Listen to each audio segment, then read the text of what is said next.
Сұлтан бейбарыс туралы қызықты деректер. Мысыр жерін 250 жыл басқарған мәмлүктер тарихында даңқы жер жарған ұлы тұлға, араб елінің басын біріктіріп, үлкен жеңістерге жетелеген. Күні бүгінге дейін халық аузында аңыз боп аты қалған заты Қыпшақ аз-Захир Рукн ад-Дин Байбарыс.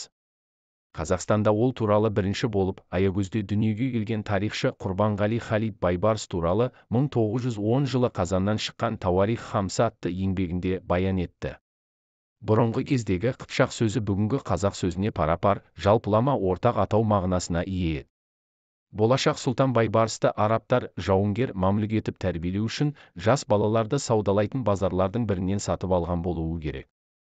Олжас Сүлейменов ағамыздың айтуынша бізге жеткен бағалар кестесі бала Қыпшақтың 120 Египет динары тұрған. Яғни, бәрінен қымбат. Албандық, әзірбайжандар 90 динар, шеркес, барлық солтүстік кавказдықтар 70 динар және басқалай. Парсының шахы Аббас, менің әскерімде парсы неге жоқ? Өйткені әбден нәзіктеніп кеткен қалалық парсылар бала кезінен жақсы тәрбиеленетін көшпелі қыпшақтар сияқты далалық әскери жорықтың талабына шыдай алмайды деп жазғаны тарихтан белгілі. Болашақ мәмлүктердің қалай тәрбиеленетіні туралы түрлі тарихшылар өз куәліктерін қағаз бетіне түсіріп кеткен. Мүкәттам тауының баурайында болашақ мәмлүктердің күні бойғы атпен шабу, қылыштасу, садақпен оқ ату жаттығуларын өз көзімен көрген ортағасырлық араб саяхатшысы Мұхаммед ибн Баттута мәмлүк балаларға қожайындары қымбатты әдемі киімдер мен ат, алтын және түрлі асыл тас сыйлайтынын жазады. Болашақ мәмлүктерді дәрігерлердің қарауынан өткен соң, топ-топқа бөліп Құран үйретіп, құқықтың заңдарды оқыта бастайтын. Жас жауынгерлердің рухани тәрбиесіне де үлкен көңіл аударылып отырған. Бір мәмлүктің шарап ішкенін біліп қойған сұлтан Нәсір оны өлімші етіп сабатқызады. Ал оған қарауға тиістілерді қапасқа жапқан. Дайындықтан өткен мәмлүк әскер қатарына қабылданып сұлтанның қоймасынан жылына бір рет киім, ай сайын ет, жеміс, қант, май, балауыз, атына жеткілікті шөп алып отырған. Араб тарихшысы Макризидің баяндауынша мәмлүк басқа аталу үшін өлген атының етін әкеліп көрсетуге тиіс болған. Ер жүрек мәмлүктердің дәрежесі де өсіп отырған. Алдымен 10 басы, содан соң 100 басы, кейін 1000 басы болған мәмлүк әмір дәрежесіне көтерілген жағдайда бостандыққа ие болатын. Сұлтан оларға үй, жер, түрлі киім мен ақшалай сыйлық беріп отырған. Алаңда өтетін жиындар үшін әмірлерге алтыннан жасалынған үзеңгілер берілген. Бірақ бұл сый-сияпаттар адамның тек өз еңбегі үшін бағаланғанын білдіріп, олардың балаларына сол кездің заңы бойынша бұл сыйлықтарға мұрагерлік жүрмейтін болған. Мәмлүктердің арасынан суырылып шығу оңай емес еді.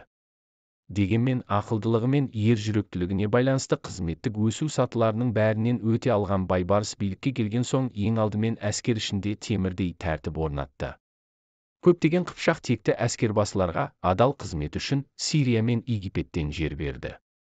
Соның нәтижесінде Мысырға ұмтылған моңғолдардың тас талқанын шығарды. Мұсылман халықтарының ежелгі жауы крест тағушыларды біржолата жеңді. Байбарыс үлкен ұйымдастырушы болған тұлға. Оның билігі тұсында Мысыр бұрын болмаған дәрежеде өркендей бастады. Суландыру жүйелері жөнделіп қалпына келтіріліп, егін шаруашылығы мықтап дамыды. Ол Египеттің Әл-Искандерия, Александрия, Дамиетта, Әл-Кахира, Каир секілді ірі орталықтарында сауданың кең етек жаюына барынша жағдай жасауға тырысты.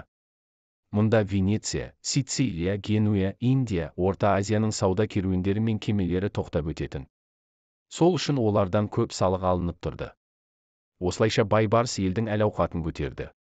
Ол халық өмірімен етене танысу мақсатында қарапайым киініп түнгі Каирді аралап жүретін болған. Күнәсіздерге қол ұшын созып, қылмыскерлерді қатты жазалайтын. Байбарыс сұлтанның тарихта қалған басқа да айрықша істері жеткілікті. Өз заманның білімді басшыларының бірі Байбарыс ғасырда жазылған Махмұд Қашқаридің Диуани Лұғат әт-Түрк еңбегімен таныс болуы әбден мүмкін. Осы еңбекте бір бұхарлық ғалым мен нисапурлық басқа бір ғалымның тәңір әзіз көрген пайғамбарымыздан дәлел келтіріп айтқан төмендегі сөздерін анық естіген едім. Түркі тілін үйреніңіздер, сонда олардың егелігі ұзақ дәуірлі болмақ деген сөздер бар. Ал Байбарыс сұлтан түркі тілінің өркендеуіне көп күш жігерін сырап еткен тұлға. Байбарыс өмір сүрген ғасырдың екінші жартысында Египетте сарай тіліне айналған Қыпшақ жазба тілі қалыптаса бастайды. Тәржіман атты сөздік те пайда болған. Сол замандағы әдебиеттің бірі Гүлстан, сонымен қатар діни, медициналық, әскери, заң жөніндегі еңбектер де мәмлүктік қыпшақ тіліне дер кезінде аударылып отырғаны белгілі. Бұл үрдіс ғасырларда да жалғасып әд-Дурра ал-Мудия файл Луайда Түркия, ал-Манал Сайфа Мунажат ал-Гюзар атты трактаттар түркі тіліне аударылды. Ресейдің ғылым академиясынан әлем тілдері айдарымен шыққан түркі тілдері атты кітапта келтірілген осы деректермен қатар қасиетті Құранның да түркі тіліне бірнеше рет аударылғаны жазылған. Өз заманның ерекше тұлғасы Байбарс сұлтанның даңқының ғасырлардан асып бүгінгі күнге жетуі кездейсоқтық емес. Мәмлүктер араб еліне ұзақ уақытқа созылған тыныштық әкелді деп баға берген ғалым Карен Армстронг Иерусалим, бір қала, үш дін атты еңбегінде Пасха мейрамы күндерінде көп жиналатын христиандардың басқа дін өкілдерімен қақтығысуын болдырмау үшін Байбарс сұлтанның тапқыр шешімі туралы мынадай қызық дерек келтірген. Байбарс Иерусалимде екі жаңа діни орнын ашады. Бірі Мұса, арабша Неби Муса, пайғамбарға арналған Иерихонның жанынан, екіншісі араб пайғамбары Салихтың құрметіне Рамледен бой көтереді. Осылайша Байбарс сұлтанның тапқырлығы арқасында үлкен мейрам кезінде түрлі дін өкілдері жақын жерде басқалардың да көп жиналатынын білгендіктен өздерін тежеп ұстауға мәжбүр болған. Осындай даналық шешімдер таба алатын қасиеттеріне байланысты Байбарс есімі мың бір түн хикаясының негізгі кейіпкерінің бірі халиф Харун ар-Рашид секілді аңызға айналды. Ғалым Ибн Фельштинский Байбарс туралы халық романдары бірінші рет тарихшы Ибн Ияс еңбегінде аталатынын айтады.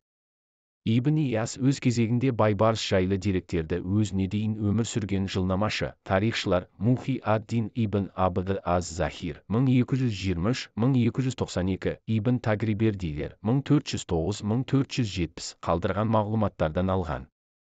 Египетте біраз жылын өткізген ағылшын шығыстанушысы Лен 1801-1876 халық аузынан түспей жүрген ең үлкен хикаяның да Байбарс жайлы екенін айтқан. Египеттің тамаша ғалымы әрі жазушысы, Мысыр әдебиетінің классигі Таха Хусейн 1889-1975 Аям күндер деп аталатын мемуарлық естелік еңбегінде өзінің бала кезінде ең көп естіген әңгімелері де Байбарс батыр жайлы еді деп еске алады. Бұның бәрі Байбарстың өте ерекше тұлға болғанын көрсетеді. Ұлты араб болмаса да сұлтан Байбарсқа деген араб халқының махаббаты шексіз болған. Осының дәлелі ретінде олар сұлтан Байбарсты Египеттің перғауындарына теңестіріп Қыпшақ текті сұлтанның құрметіне атақты Хеопс пирамидасының төбесіне киіз үй орнатқан.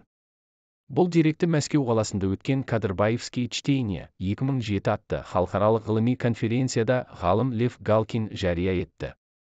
Осының бәрі Байбарс заманында өмір сүрген тарихшы Вильгельм Трипольскийдің Байбарс жауынгері ретінде Юлий Цезарь мен терезесі тең тұра алады деп берген бағасының өте әділ екенін растайды. Авторы Бердалы Оспан.